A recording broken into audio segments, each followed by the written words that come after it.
2085포인트는 중요한 자리입니다. 종합주가지수가 쌍바닥을 만들 수 있는 자리냐 만들지 못하느냐, 그 위치를 깨게 되면 이전 저점에 대한 신뢰성이 부족해지기 때문입니다. 오늘 여러분들이 가슴이 아팠었던 부분들 많으실 겁니다. 왜? 국민 주식 하이닉스가 많이 떨어졌고 그와 관련돼서 IT 관련주들이 많이 하락했기 때문이죠. 사실은 여러분들 지나고 보니까 종합주가지수의 2231포인트에서 2030포인트, 지금 2100포인트 근처에 놓여 있습니다. 자, 종합주가지수 위에서 고점 대비 10% 정도의 조정을 받고 그리고 나서 3% 정도의 회복, 그리고 오늘 6포인트밖에 떨어지지 않았는데 오늘 체감은 그 어느 때보다 더 심하신 분들이 많으실 겁니다. 어느 업종으로 가 있으면 자동차, 정유화학, 그리고 조선업종이 아닌 다른 여타 업종에 계신 분들이라면 정말 더 많이 아팠을 겁니다. 이 시장의 성격이 지금 이렇습니다. 신용융자 엄청나게 많다고 말씀드렸죠. 그 종목들이 대부분이 많이 떨어진 시장에서 소외된 종목들의 신용융자가 집중돼 있었고, 그리고 3월달, 4월달 그렇게 시장이 좋을 때도 못 올라간 종목들이 또 5월 이 시장이 안 좋은데 더 많이 떨어졌기 때문이죠.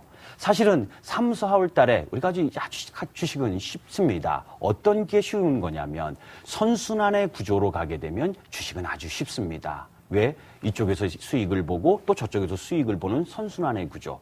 그런데 3, 4월 시장이 올라갈 때, 그죠? 1880포인트에서 2231포인트까지 올라가는 그 시장에서도 수익을 못 냈는데 다시 2230에서 2030으로 내려오고 지금 위치해 있는데 또 그 더 못 낸 종목을 갖고 있는 종목들이 더 많이 하락하는 흐름들이 전개가 되기 때문에 힘든 거죠. 그렇죠? 자, 이 이야기는 뭐냐면 아까 말씀드린 거에 똑같은 이야기를 또 반복합니다. 지금 계속 그러한 시장으로 오고 있어요. 다음 주에 옵션 만기 부분입니다. 해외 시장 전체적으로 노출된 악재는 다 나왔습니다. 다만 그 노출된 악재가 해소되는 과정의 시간이 상당히 필요로 한 부분이죠. 그러니까 사실은 이 지수대에서 매수하던 기관님들도, 그죠? 연기금님들도 매수를 지금 관망하고 있는 거죠. 왜? 기간 조정이 좀 더 이어질 것이라는 걸 알고 있기 때문에. 왜? 노출된 악재가 바로 희석될 수 있는 악재가 아니기 때문입니다. 그리고 아까 말씀드린 것처럼 수급이 한정돼 있고, 수급이 한정돼 있다 보니까 수익률에 대한 목마름, 그러니까 주도업종과 그 주도업종 내에서 수급과 추세를 확실하게 지키고 있는 주도 종목군으로 차별화 양극화를 계속적으로 보여주고 있는 거죠. 사실 여러분들 현대차 많이 떨어졌나요? 고점 대비 이제 전고점 라인까지 다 와 있어. 새로운 고점을 돌파할 거냐에 와 있습니다. 그죠? 정유업종도 고점 대비는 밀려 있지만 화학과 마찬가지로 상당폭 올라와 있죠. 그런데 IT 그리고 금융주들 정말 여러분들 동양증권 차트 한번 봐보세요. 증권주 한번 차트 봐보세요. 종합주가지수가 지금 2000포인트 이상이다라고 생각할 수가 없습니다. 그 정도로 많이 떨어져 있다는 겁니다. 시장은, 주식은 여러분들의 사신 가격, 여러분들의 고통스러운 것을 전혀 알아주지 않습니다.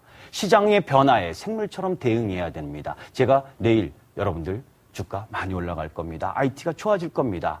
그렇게 이야기 못합니다. 저는 전문가의 부분, 전문가도 결국은 시장을 점쟁이처럼 맞추는 것이 중요한 것이 아니라 시장의 요인, 시장의 흐름 속에서 어느 업종과 어느 종목의 수급의 변화 속에서 변하지 않는 추세를 갖느냐, 그 변하지 않는 추세를 가질 때 수익을 극대화하고 변하게 되면 내가 비중 조절을 통해서 위험 관리를 할 수 있는 부분이 중요한 것이 시장입니다. 그래서 여러분들 알고 계시잖아요.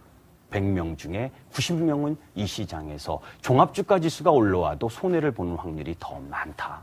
그죠? 막연히 나는 장기로 기다릴 수 있어 라고 생각하시는 분들 많으십니다. 그런데 주식은 장기로 내가 돈이 여유가 많다고 오랫동안 기다리는 게 장기 투자가가 아닙니다. 주봉이나 월봉, 중장기 흐름 속에서의 추세를 유지하는 종목을 추세가 끝날 때까지 갖고 가는 것이 중장기 투자지. 내가 매수해서 가격이 떨어졌다고 오래 갖고 있는 것이 중장기 투자가 아닙니다. 지금은 자동차가 여러분들을 원하고 있는 겁니다.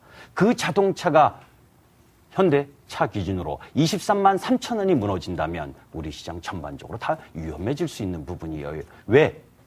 가장 세고 가장 주도 흐름을 갖고 있는 자동차 업종마저 밑으로 밀리면서 하락을 하게 되면 그것보다 실적을 담보해내지 못하는 업종과 종목은 어떠하겠습니까?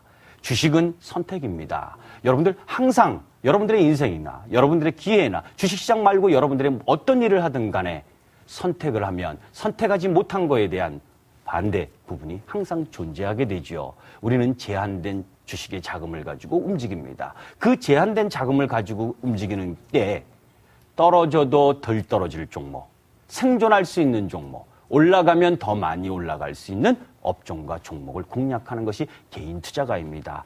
기관과 외국인보다 개인이 한 가지 더 좋은 점이 있죠. 외국인과 기관은 돈이 많고 시세를 움직이고 변동성을 추구하는 할 수 있는 힘이 있습니다. 그런데 개인은 그네들보다 딱 한 가지 장점이 있습니다. 어떤 장점? 민첩성이지요. 민첩성이라는 건 시장의 주도 업종과 주도 종목이 나타났을 때 그것을 바꿀 수 있는 힘입니다. IT 3, 4분기에 갈지 모릅니다. 지금의 가격보다 더 많이 올라갈 수 있습니다. 그러면 그 올라가는 타이밍에 우리는 민첩하게 바꾸면 되는 겁니다. 그죠? 시장을 외면하지 마세요. 시장은 주도 업종을 원하고 있는데 자꾸 다른 데 가서 시장 보고 저 봐달라. 나 손해 많다고 봐달라 해도 이 시장은 가열 차례만큼 투자가들을 아프게 하는 것 또한 이 시장이라는 걸 아셔야 됩니다. 주식시장은 기회의 시장이기도 하지만 위험의 시장이라는 걸 명심하셔야 됩니다. 오늘 또다시 여러분들께 이야기하고 싶은 부분은 지키자 2085포인트, 공략하자 자동차, 이 말씀을 대신하면서 마치도록 하겠습니다. 감사합니다.